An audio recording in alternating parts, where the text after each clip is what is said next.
साथियों, जय सदगुरु महाराज। आज अमारे आंगणे महुआ थी जे नवदुर्गा ज्वेलर्स अजय भाई सोनी તેમના બાપુજી મારે ત્યાં મોંઘેરા મહેમાન બની આવ્યા છે, તો હું તેમને સાલ વધાડી તેમનું સ્વાગત કરું છું।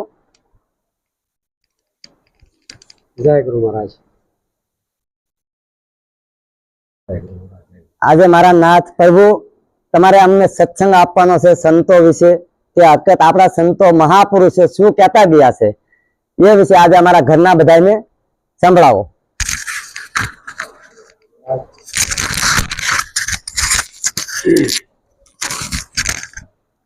बधाने जय गुरु महाराज। ओम श्री जय निर्वाण। आपणे महापुरुषो आओ बेसो। महापुरुषो आपड़ा जे हजारों वर्षों थी थाता आव्या छे, थया छे अने हजी पण हाल छे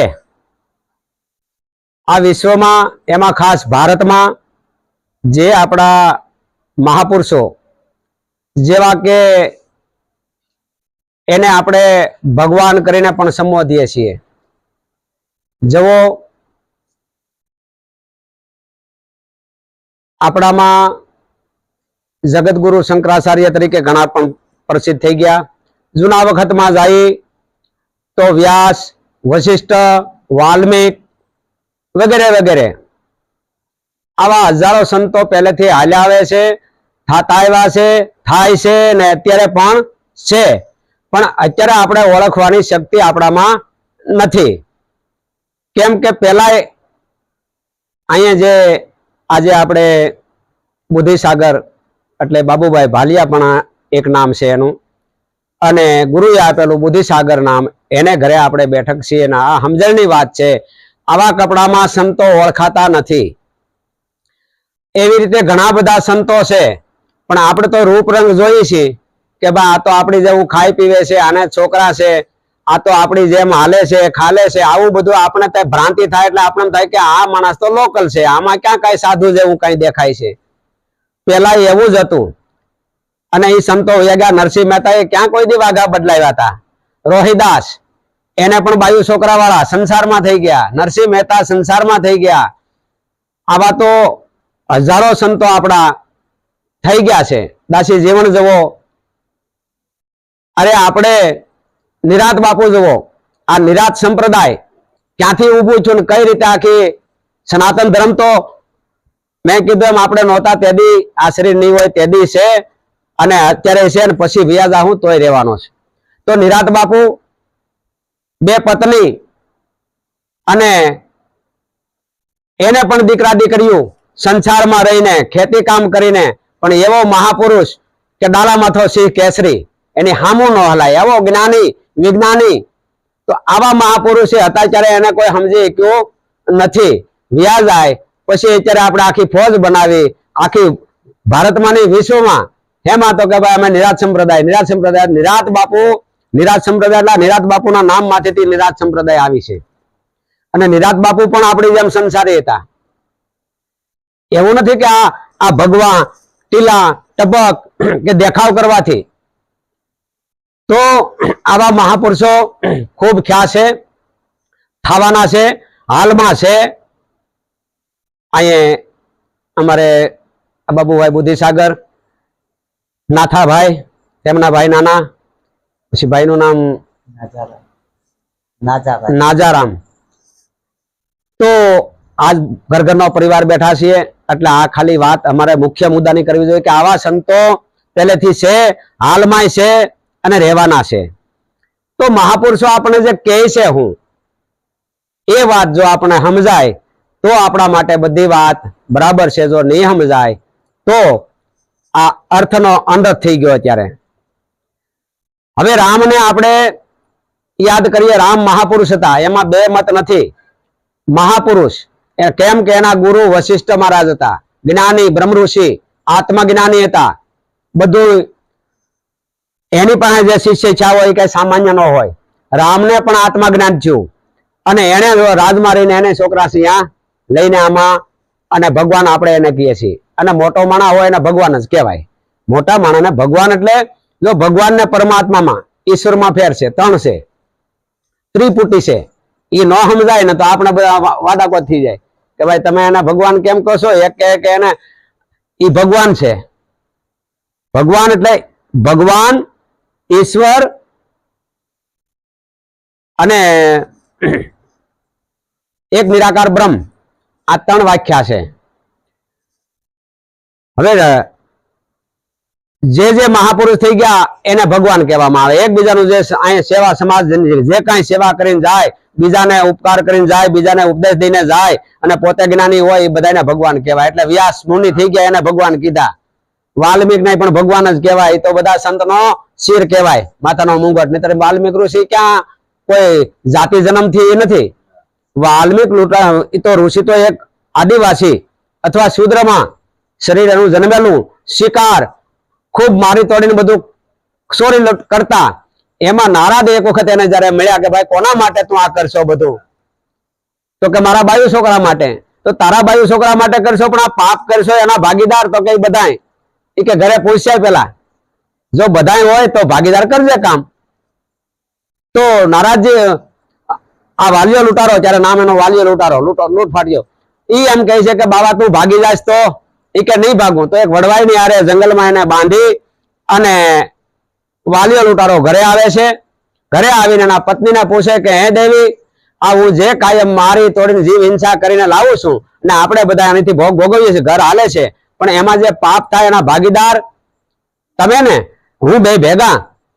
એટલે એની પત્નીએ કીધું કે ના સ્વામીનાથ, અમારી ફરજ છે ઘર કામ કરવાનું, જે કઈ રાંધી દેવું, રસોઈ કરી દેવી, સેવા કરવાની.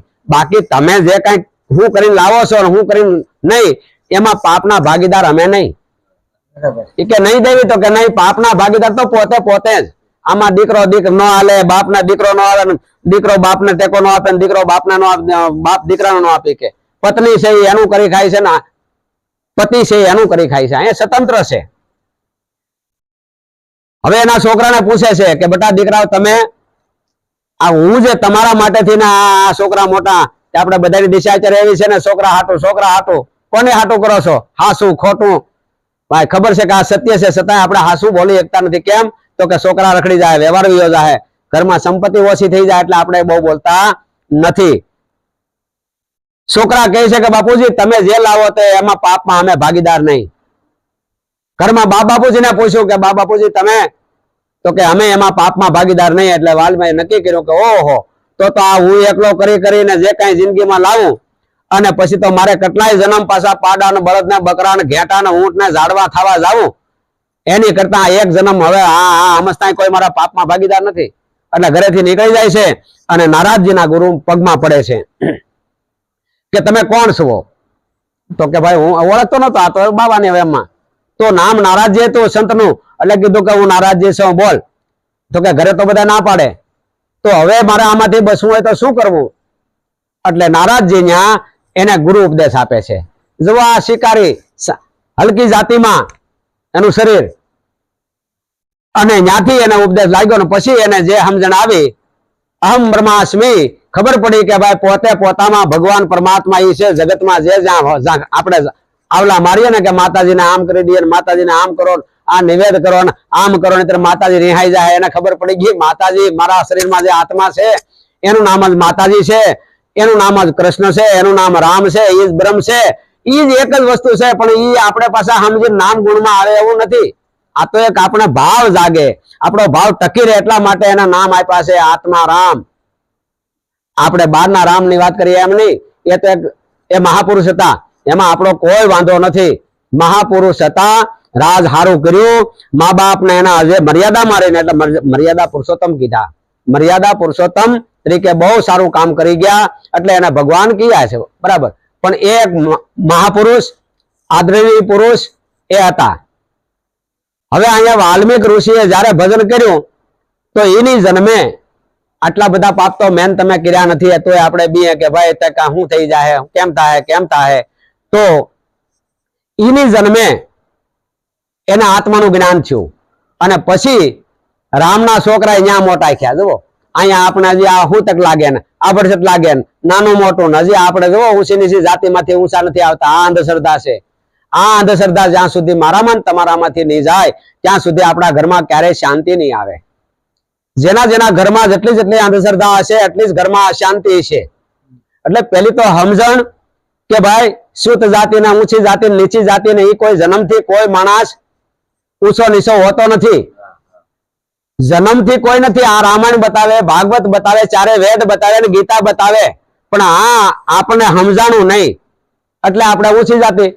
હવે જાતિ તો 4 છે, 5મી જાતિ નથી. તો આવી ક્યાંથી? 4 જાતિ છે, એમાં બ્રાહ્મણ, ક્ષત્રિય, વૈષ્ણવ અને શૂદ્ર. તો હવે નક્કી કરો નહીં, 4 જ જાતિ છે, 5મી નથી. તો હવે ગમે એને આપણે પૂછશું સમજવા માટે, દાખલો પૂછશું કે ભાઈ તમે કેવા બ્રાહ્મણ છો? તો કે નહીં. હવે તમે દરબાર છો? તો કે નહીં. તમે વૈષ્ણવ વાણિયા છો? તો કે નહીં. તો હવે પૂછવું નથી. 4 જાતિ શૂદ્રમાં જ વધે છે. તો આપણે બધા કેવા? આપણે કોઈ પૂછે તો હું જવાબ દે? હું જવાબ દે? આપણે એટલે આ સમજણ ઘટે વાલા. આ બધા જન્મથી શૂદ્ર જન્મે છે. કોઈ બ્રાહ્મણ ઘરે બ્રાહ્મણ જન્મતો નથી. મુસલમાનમાં મોટો થયા પછી મુસલમાન બનાવે શું કામ? શું નહીં કરે છે ને એની વિધિ કરે, જે કઈ કરીને મુસલમાન બનાવવામાં આવે છે. જો જન્મથી મુસલમાન હોય તો બનાવે શું કામ? બ્રાહ્મણ પણ બનાવવામાં આવે છે. બ્રાહ્મણે જન્મ દઈને એના સંસ્કાર કરીને ત્યારે બ્રાહ્મણ. તો હું કામ ભાઈ બનાવો જાવ? જન્મથી જ બ્રાહ્મણ હોય તો બ્રાહ્મણ બનાવો છો શું કામ? વિધિ એની છે, જરૂર શું છે? એટલે આ સમજણ નથી ને આ છે અંધશ્રદ્ધા. માણસ જન્મથી આપણા વેદો શાસ્ત્રોમાં જન્મથી આ 4 જાતિ છે, પણ મનુષ્ય તો એક. મનુષ્ય માત્ર. એમાં એ મનુષ્ય માત્ર એક જાતિ છે, વધઘટ નહીં અધિકાર. આમાં એ ઊંચ નીચના આરા તોડો તો ઊંચ નીચની આટી છોડો તો એ સંતો કહે વિચારો વેદ સાર. ગીતા એમ બોલે. અમે પાછા આડું લઈને ભાગ્યા હો ને એમ કે ભાઈ આ તો જય ગુરુદેવ માં છે તો કઈક હું ગીતા ઉપર બોલું છું. કોઈને વિરુદ્ધ હોય તો ગમે ત્યારે ગીતા લઈને મને મળજો, પ્રેમથી આપણે સમજશું. કેમ કે આપણે ભારતના બાળકો છીએ, આપણે ઋષિઓના સંતાન છીએ. ભલામણા તો આપણે ભ્રાંતિ થઈ ગઈ કે આ નાતે ના નાતે. આપણે બધા આપણા ગોત્ર તપાસો તો આપણે ઋષિમાંથી આપણે સંતાન છીએ. આ જગત બન્યું ત્યાંથી કશ્યપ ઋષિ માંથી આ સૃષ્ટિ બતાવે. આ શાસ્ત્રો ખાલી એક આંબો છે આપણે જીવન જીવવા માટે, બાકી એ તો પતો નથી મળતો કઈ. તો જીવન જીવવા માટે તો ગીતામાં પણ 4 વર્ણ રેખા છે. ગીતાનું સરનામું આપવું એટલે જેથી કરીને ગુરુ ભાઈલા સમજી કે નથી, ગુરુ નથી સમજણ એ પણ આ વાતને સમજી કે હે અર્જુન ગુણ કર્મ ને લઈને મેં 4 વર્ણ રેખા છે. ગુણ કર્મ ને લઈને આમાં મેં કોઈ માણસને ઊંચો નીચો નાતી બાતી મેં બનાવી નથી. આ કૃષ્ણ ગીતામાં કહે છે કે ગુણ જેવો ગુણ આવે એવો માણસ. જન્મથી બધા શૂદ્ર. હવે કેમ ઊંચા નીચો છે એની વાત કરી દે નાની એવી. જન્મથી બધા માણસો હરખા, બધી વ્યક્તિ હરખી. એટલે તો આ વાલ્મીક ઋષિ છે એની જન્મ તો એના બ્રાહ્મણ કેમ સ્વીકારી લીધા? એને બ્રહ્મ ઋષિ સ્વીકાર્યા કેમ? એની શરીર જ બદલાયાનું. તો આ શાસ્ત્રનો નિયમ છે. શરીર એનું એ જેવું કર્મ કરે એવો કહેવાય. તો અહીંયા પેલું જન્મથી તો આપણે બધા માણસ એટલે માણસ છીએ, એમાં બીજું કઈ આવતું મનુષ્ય એટલે મનુષ્ય. માણસનો દેહ મળી ગયો મહાન એટલે મનુષ્ય. હવે આમાંથી સેવા કરી, ગરીબની, મા બાપની, ગુરુની અને પછી કોઈ પણ સમાજની જે કાંઈ સેવા કરી એ સેવા કરે ત્યારે માણસ શુદ્ર કહેવાનો. અને સેવા કરતે કરતે એનામાં સદભાવ જાગ્યો. સદભાવ જાગતા એને એમ થયું કે હું કોણ છું, મારે જાણવું છે. આ ભગવાન કોણ છે, આ દેવી કોણ છે, આ બધું અલગ અલગ છે. એ કોણ છે તો હું કોણ છું? આ જગતમાં હું કોણ? ભગવાન તો છે તો ભગવાન અધર છે, આમ છે તેમ છે, આવું આપણા મગજમાં નાખી દીધેલું. તો હું કોણ? આવો ભાવ જાગ્યો. હું કોણ? તો એ જાણવા માટે ગુરુ કરવા પડશે. આ જાણો હું કોણ છું. આખા જગતને તમે ઓળખતા હશો પણ પોતે પોતા નથી ઓળખતા. ભલે મિલ માલિક હોય, ભલે અબજોપતિ હોય, ખરગોપતિ હોય, રાજા હોય કે રંક હોય, આખી દુનિયાને ગમે ને પૂછો તો બધાને ઓળખતો હોય છે, પણ કે તું કોણ એ ખબર નથી. ત્યાં આપણે અજાણ્યા છીએ. અહીંયા આપણે કોણ છીએ? એમાં એમ નહીં હાલે કે હું મવાનો છું, ફલાણાભાઈ નો દીકરો છું, એમ નહીં. તું કોણ છો? આ શરીર છો તો આ શરીરમાં માથું કોનું છે? તો એમ કહું કે આ માથું મારું છે. આ હાથ કોના? તો કે મારા છે. આ પગ તો કે મારા છે. પેટ, છાતી, આંખું, કાન, નાક, આમાં એક એક અંગ ગણો તો મારું છે, મારું છે, મારું છે. તો હું તો અલગ છું ને, હું હજી બહાર છું. તો હવે નક્કી થયું કે હું કોણ? બસ આની ઓળખાણ સદગુરુ કરાવે છે મને ને તમને. એટલા માટે આપણે સદગુરુની વ્યાખ્યા કરવી પડે. મહાપુરુષ આ સમજાવે છે કે તું કોણ. તો અહીંયા ભગવાન કહે છે કે પેલા ગીતામાં કહે છે કે તું એ જાણ અર્જુન, તું કોણ છો એ જાણ. શૂદ્ર એ જવા દે. તો એ જાણવા માટે સદગુરુ કરી અને સદગુરુ કરવાનો ભાવ જાગ્યો અને ત્યાંથી 5 નિયમનું પાલન આપ્યું કે જા ભાઈ તું આ મનુષ્ય છો. એ મનુષ્યને છે ને ખાવાનું હોય ખવાય, પીવાનું પીવાય, એને મનુષ્ય કહેવાય. મિત્ર તો માણાનું મોરું છે, મોરું પહેરી લીધું મનુષ્યનું. પણ તો 5 નિયમનું પાલન ગુરુજી આપે છે કે આજથી ભાઈ તું પર માટી, પર સ્ત્રી, દારૂ, જુગાર ને ચોરી, હિંસા નહીં કરતો. જા આટલો નિયમ રાખજે અને ઈમાનદારીનું કમાઈને ખા અને કોકને જાય તો ટાઢક દેજે, કોઈને કવરાવતો ને. એટલો જ નિયમ રાખ, તને ભગવાન મળી જાય. તું કોણ છો તને એક દી ખબર પડી જાય. હવે અહીંથી માણસ જે ભગત બન્યો છે એટલે બન્યો વૈષ્ણવ. હવે મળ્યો સત્સંગ કરવા, કાંઈક સંતોની વાણી સમજવા મળ્યો, ગુરુ કરી લીધા એટલે જ્યાંથી હું બન્યો માણા. આ તો પેલા માણસ સેવા કરી, ત્યાં શુદ્ર માણા એકનો એક છે. એકનો એક વ્યક્તિ સેવા કરીને શુદ્ર બન્યો. હવે એને થોડોક સદભાવ જાગ્યો, દૈવી ગુણ એનામાં આવ્યા એટલે સારા ગુણ આવ્યા, નબળા ગુણ હતા એ ખરાબ વ્યાગ્યા એટલે બન્યો ભગત. ભગત ને આપણે વૈષ્ણવ કહીએ. એટલે નરસિંહ મહેતા વૈષ્ણવ જન છે એને કહીએ. પીડ પરાઈ જાણે, બીજાના દુઃખ આહું લુસાવે ને એને ભગત કહેવાય. રોવડાવે એ ભગત નહીં, એ અસુર. તો અહીંયા જે હવે બીજાના સેવાના કામ શરૂ કર્યા અને હવે ભગતના ભાવ જાગ્યા એટલે એનો માણસ થઈ ગયો વૈષ્ણવ એટલે ભગત બન્યો. વૈષ્ણવ બીજી જાતિમાં આવી ગયો, શુદ્ર મટી માણા એનો વૈષ્ણવ. હવે વૈષ્ણવ બનતા બનતા એના પછી સારો અભ્યાસ કર્યો એટલે નક્કી થયું કે ભાઈ મારે શત્રુ છે, આ બહુ શત્રુ છે, તો શત્રુને મારવા છે. હે અર્જુન તું યુદ્ધ કર, હે અર્જુન તું યુદ્ધ કર, તારા શત્રુને માર. તે આપણે બહાર ભાગી ગયા કે ભગવાન મરવી નાખ્યા. ભગવાન એવો ન હોય ને, ભગવાન ને હામતી બાયુ ને હામતા જો બીજાના દીકરાને મરાવે ને ભગવાન નો કહેવાય, એને હારો માણસ ન કહેવાય. એટલે કૃષ્ણ ભગવાન આવું કઈ નથી કરાયું. એટલે અમે તો એને સમજીને ભગવાન કહીએ છીએ, પણ સમજ્યા વિના ભગવાન કહે તો એના માણસ ને બજાર હું હવે આપણે લાઈન દેવી નથી સમજણ. એને શું કેવું? ભગવાન કોને કહેવાય? અત્યારે આપણે કોઈ માણસ આવું કર્યું હોય તો હારો માણસ નથી કેતા એને. અને ભગવાને 16,000 ને 108 તો કે બાયું કરી અને ભાગવતમાં પાછું લખ્યું અને વક્તા વાંચે. મેં સાંભળ્યું છે કથા, રમેશ દાદા ઓઝારી સાહેબ ની સાંભળી છે. હારા વક્તાઓને ઈ પાછા બોલે છે. 16,108 રાણી, એને પાછા બધીને 10 દીકરા. હું એમ કહું કૃષ્ણ ભગવાન ને બીજું કઈ કામ જ નહીં હોય. આટલા બધા, આટલી રાણીઓ, કેટલા મહિને વારો આવશે એ તો તમે જુઓ, કલ્પના કરી. પણ હવે આપણે વક્તાએ સંભળાવી દીધું, કાન પકડાયો ને આપણે તો કાળાનું શાક ખાઈ લીધું. એ કે આજ કડવી સ્વચ્છ ના કાળા ખાવ તો સારું, તે આપણા ગામ આખા નક્કી કરી નાખ્યું. હવે ઓલા જે બાપા હતા બામણ બાપા, એને તો એનો રોટલો હાજો કરવા માટે કર્યું. આપણે આપણું સમજ્યા નહીં.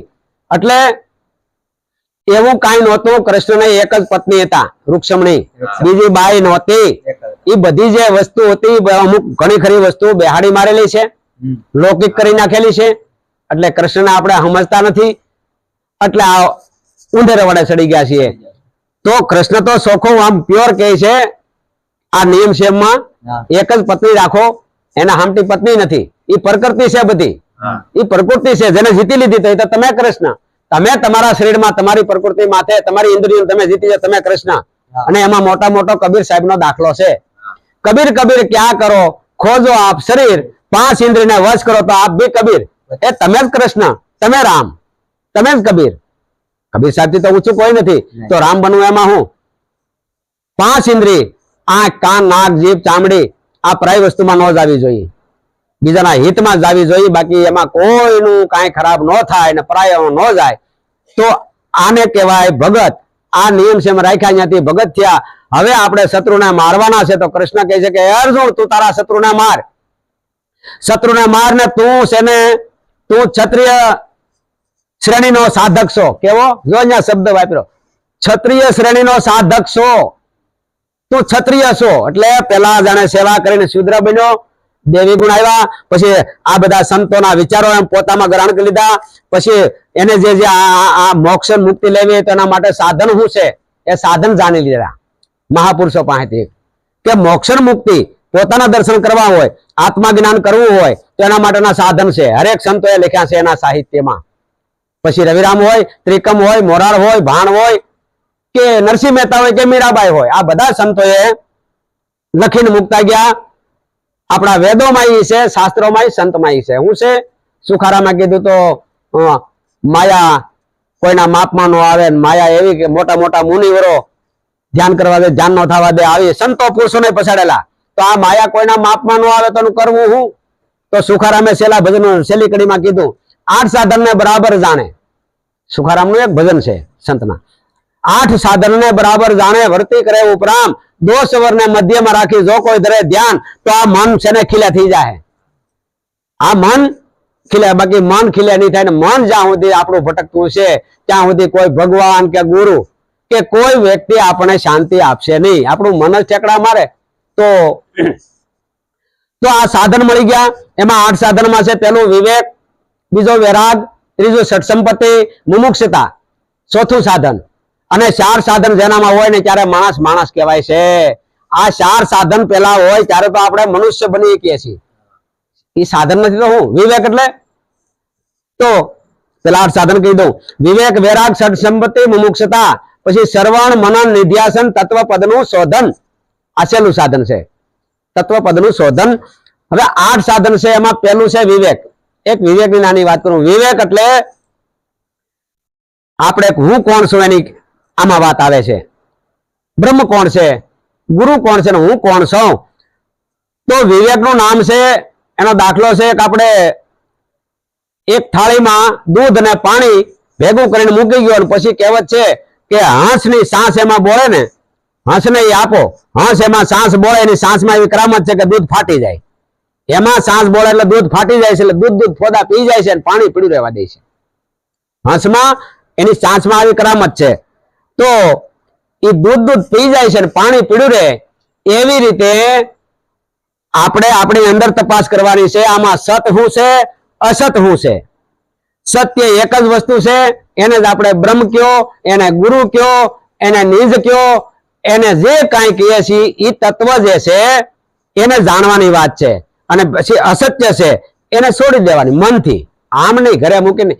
અસત્યને છોડી દેવું, સત્યનું ગ્રહણ કરવું, આ છે વિવેક. વિવેક વગર કાંઈ એક સાધન બીજું લાગે નહીં, જેનામાં વિવેક જ નથી. સત અસત શું છે? તો વિવેક જેને આવી ગયો એટલે વાહે વૈરાગ આવેલો છે. સત્યને ભૂલવું નહીં નામ વૈરાગ. વૈરાગ એટલે જતા વધારવી, સાંડલા કરવા, ટીલા કરવા, ટપક કરવા, ડિસ્કો કરવા નહીં, ઘર મૂકીને ભાગી જવું નહીં, એ તો ગાંડ પણ છે. વૈરાગ આપણા શાસ્ત્રોમાં, વેદોમાં, સંતોના મતમાં વિવેક સત્ય. તો સત્ય એટલે હું? તો કે અહમ બ્રહ્માસ્મિ. કોણ? તો કે તત્વમસી તે તું. હવે તું જેને ઈશ્વરમાં ભગવાનને ગોચો તું સો પોતે ભલામણા. એટલે આ શરીર ની હો, શરીર નહીં તું. અર્જુન આ જ બોધ આપે છે કૃષ્ણ. તું છો, તું જા ગામમાં જાશો ત્યાં. એટલે તારે જાત્રાએ જવાની જરૂર નથી, તારે તીર્થ કરવાની જરૂર નથી, તારે ગામ ધવાડા બંધ કરવું હોય તો કરવું, દાન દઈ દેજે, એનો વાંધો નહીં. પણ ભગવાન નહીં મળે, એમાં સદગતિ નહીં થાય, એમાં મોક્ષ નહીં થાય. તો મોક્ષ મુક્તિ ને છુટકારો શાંતિ લેવી હોય તો હું? તો તત્વદર્શીને શરણે કોઈ ગુરુ પાસે જાય, આ વાત શીખી, હે અર્જુન તું મારું કેવું માન, નહીતર તું કોઈક બ્રહ્મનિષ્ઠના શરણે જાય. એમ કૃષ્ણ ખુદ કહે છે કે તને મારી વાત દેહ ભાવને લઈને હાળા બનેનો સંબંધ હતો. જો મારી વાતમાં ભરોસો ન હોય તો તું તત્વદર્શીને શરણે જા. એવો મહાપુરુષ આત્મા જ્ઞાની હોય ને એની પાસે શરણે જઈ અને તું આ વાત જાણી લે, આ વાત જાણી લે. પછી ટૂંકમાં અર્જુને આ ગુરુ કર્યા છે. અને પછી જયારે એની વ્યક્તિ આ સાધન લઈ લીધા, સાધન લીધા ને હવે શત્રુને મારવાના છે. હવે શત્રુને મારવાના છે એટલે કૃષ્ણ કહે કે તું તારા દુશ્મનને માર, તારા શત્રુને મારતો હોય ઓલો પાછો બહાર જોવે. આપણે બધાની દિશા શું છે? દુશ્મન નું નામ પડતા પડખે દેખાય, દુશ્મન નું નામ પડતા આડોશ પાડોશમાં આપણે દેખાય, આપણામાં તો દેખાતા નથી. ઓલા ઘર વાહેથી કાંકરા મારા ખોરડામાં ઈને જોતા આપણે રોડે જોવા જાય, પડખેથી કાંકરા આવે છે. એમ મારા ને તમારા શરીરની અંદર કૃષ્ણ કહે છે કે અર્જુન બાર તું એમ કહેશો કે મારા દુશ્મન ન્યા જોમાં, ઓલો અર્જુન કહે છે કે તમે કહો છો આ ભીષ્મ દાદા મારા દાદા છે, હું એના ખોળામાં રમીને મોટો થયો, આને કેમ મારી? કર્ણ એટલે એવો બાણાવીર છે કે હું એને નહીં જીતી કું, મારી કરતા હવાયો છે. અર્જુન જાણતો હતો આને નહીં જીતી કું. મારા ગુરુ દ્રોણાચાર્ય એને હું કેમ બાંધું? જેની પાસે વિદ્યા ભણ્યો છું એને મારે મારવા કેમ? કૃષ્ણ કહે છે ગાંડા, હું તને 12 કહીને મારવાનું વાતે નથી. ઈ તો એનો સમય આવ્યો, ઓટોમેટિક આમાં પરિવર્તનશીલ થઈ જાય. તું નહીં માર તોય મરી જાય અને તારે મારે મારવા નહીં પડે. એ એનો સમય બધું થઈ જાય. પણ હું જે કહેવા માંગુ છું કે અર્જુન, તું તારી અંદર રહેલા શત્રુને માર, બહાર નહીં. તારી અંદર રહેલા કામ, ક્રોધ, લોભ, મોહ, અહંકાર અને બધી આપણી ઈચ્છાઓ, એક કરો તો બીજી તૈયાર જ હોય, એક કામ કરો તો બીજી તૈયાર હોય. આ ઈચ્છાઓ આપણે શાંતિ લેવા દેતી નથી. જન્મે અહીંયાથી સમજણો છે મરી જાય ક્યાં સુધી? 10 વીઘા હોય ને 50 વીઘા કરવી, 50 વાળાના 100 વીઘા કરવી, 100 વીઘા 200-500 વીઘા જમીન કરવી. એક દુકાન છે ને 2 કરવી, 2 છે ને 10 કરવી. એક કંપની છે ને 2 કરવાની, 2 જણા. આનું માપ ખરું? આનું એક પણ માપ નથી. એટલે અર્જુન, હું એમ કઉ છું, કૃષ્ણ કહે છે કે બહાર કોઈની વાત નથી ગાંડા, તું તારી અંદર શત્રુને માર. આ તારા શત્રુ છે. અત્યારે કોઈ કરો આપણે કાને ખાલી એવો ખરાબ શબ્દ સમજાય તો આપણે અંદર આપણે કેમ ભાઈ કાઢ ચડવા મળે છે? કેમ એવું લાગવા મળે કે મને આમ બોલી ગયા, અપમાન થઈ ગયું મારું? અંદરથી થાય છે ને. તો મારી ને તમારી અંદર કામ કરો તો લોભ મોહ છે, એને લડવાની ક્ષમતા આવી જાય. આપણામાંથી ક્રોધ ઓછો થવા મળે. સમજવાનું કે હવે આપણે લડાઈ શરૂ કરી. જ્યાં સુધી જ આપણે કામ એટલે બધી ઈચ્છાઓ, એક કામની કોઈ નાની વ્યાખ્યા નથી. કામ એટલે જેટલી ઈચ્છાઓ છે એ બધી કામનામાં આવે. બધી કામના, કામની માથે વિજય, ક્રોધની માથે વિજય, લોભની માથે, મોહની માથે, પછી ખોટો અહંકાર કે મારી પાસે છે તો મારે બીજાનું શું કામ છે, હું આમ છે ને મારી પાસે આમ છે. આ જે અહંકાર છે રાવણ પાસે હતો. આ અહંકાર 14 છોકરીનું રાજ. હવે છોકરી કોને કહેવાય કોઈને ખબર નથી. આપણે બાર ગોતતા આવીશું કે આમ આ રામાયણની વાત લેવા દીધા કે 14 છોકરીનું રાજ. હવે 14 છોકરી એટલે તત્વ કેટલા છે આપણામાં? 14. આ 14 ની માથે આ રાવણ એટલે હું મારો તમારો જે અહંકાર મોહ છે ને એનું નામ છે રાવણ. પણ ઓલો બાનો દાખલો, એની પાસે એટલું હતું છતાં એને જો શાંતિ નહોતી અને અવળા ધંધા કર્યા. મિત્ર વિદ્વાન હતો, શાસ્ત્રનો વિદ્વાન, બ્રાહ્મણ ઘરે જન્મેલા દીકરા, કુલસ્ય કુળમાં, ઋષિ કુળ, એનો બાપ બ્રાહ્મણ, વિસર્વના સંતના બધા. હવે એમાં બ્રાહ્મણ કુળમાં જન્મેલો, આટલું વેદ, આટલી તપસ્યા, છતાં એને તમને કોઈ શાંતિ થઈ નહીં. કેમ કે સત્સંગ કર્યો નહીં અને ગુરુની વાત માથે નિષ્ઠા રાખી નહીં. પોતાને અહંકાર આવ્યો અને એમાં આખું કુળ ને સ્વાહા કર્યું. અને પોતે બ્રાહ્મણ કુળમાં જન્મેલો, એને કોઈ બ્રાહ્મણ દાદા તો ન કીધા, પણ કોઈ હારો માણા એનો કીધો એટલે અસુરમાં નાખી દીધો. રાવણ કેવો તો રાક્ષસ કહે. રાક્ષસ નથી, બ્રાહ્મણમાં છે. તો બ્રાહ્મણ નથી કહેતા ને એને અસુર કીધો. કેમ? તો આ દિશા મારામાં તમારામાં ગમે જ્ઞાતિમાં હશે, જો અહંકાર છે ને એ જ રાવણ છે. મારામાં તમારા મોહ રૂપી, અહંકાર રૂપી જે આ રાવણ છે એની માથે વિજય મેળવવો પડશે. તો કામ, ક્રોધ, લોભ, મોહ, અહંકાર ને જીતે એની સામે લડાઈ કરી. હવે આ લડાઈ શરૂ કરી ત્યાંથી કોણ બન્યા આપણે? ક્ષત્રિય. ગીતા શાસ્ત્રોમાં આ વાત છે. આ એકનો એક વ્યક્તિ સેવા કરીને શુદ્ર, સાધનો જ્યાં વિવેક થઈ ગયો એટલે ભગત બની ગયો. એટલે એનો વૈષ્ણવ. વૈષ્ણવ એટલે વાણી નહીં, વેપારીની જન્મથી કોઈ નથી તો ધંધો કરે એવા કહેવાય. હવે લડાઈ કરી છે કામ, ક્રોધ, શત્રુની હારે, એટલે હવે બન્યો ક્ષત્રિય, એનો વ્યક્તિ. અને બધા શત્રુ જેના મરી ગયા, નાશ પામી ગયા, એટલે હવે બન્યો છે એનો વ્યક્તિ બ્રાહ્મણ. તમે એક છો, તમે બ્રાહ્મણ. આ રીતે હરેક વ્યક્તિ બની કે આ વાલ્મીક ઋષિ આ રીતે બન્યા, નરસિંહ મહેતા આ રીતે બન્યા, મીરાબાઈ આ રીતે બન્યા, મૂળદાસ આ રીતે બન્યા, સંત રોહિદાસ આ રીતે બન્યા. હજારો સંતો આ રીતે બ્રાહ્મણ બન્યા છે. જન્મથી કોઈ બ્રાહ્મણ હોતા નથી, અને હોય તો એને આ કરવું પડે ને. રાવણ જન્મથી બ્રાહ્મણ જ હતો. રાવણ જન્મથી બ્રાહ્મણ હતા, છતાં એને કોઈ હારો માણા ન કીધો. કેમ ભાઈ? કેવું હતું ને, ગોરદાદા અમારા નાતના, અમારી નાતના, અમારા કુળના, અમારા બ્રાહ્મણ ન કીધા. એનું કારણ નક્કી થઈ ગયું છે કે આપણા સંતો ઋષિ મુનિ એમ કહે છે કે જન્મથી કોઈ જાતિ નથી, ઊંચી નીચું કોઈ માણા નથી. માણસ એક જ જાતિ છે. એમાં વધઘટ દોરાનો ફેર નથી. એમાં 2 ડિઝાઇન પાડી છે. ડિઝાઇન 2, સ્ત્રી અને પુરુષ. માણા એક જ જાતિ છે, એમાં કોઈ ભેદભાવ નથી. આ તો બધું ઊભું કરી નાખેલું છે. આ બેહાડી દેલી છે વસ્તુ બધી. અને આપણે શાસ્ત્રોથી વિરુદ્ધ લઈ ગયા છે આ બધા. આમાં કોઈ ભેદભાવ નથી. એટલા માટે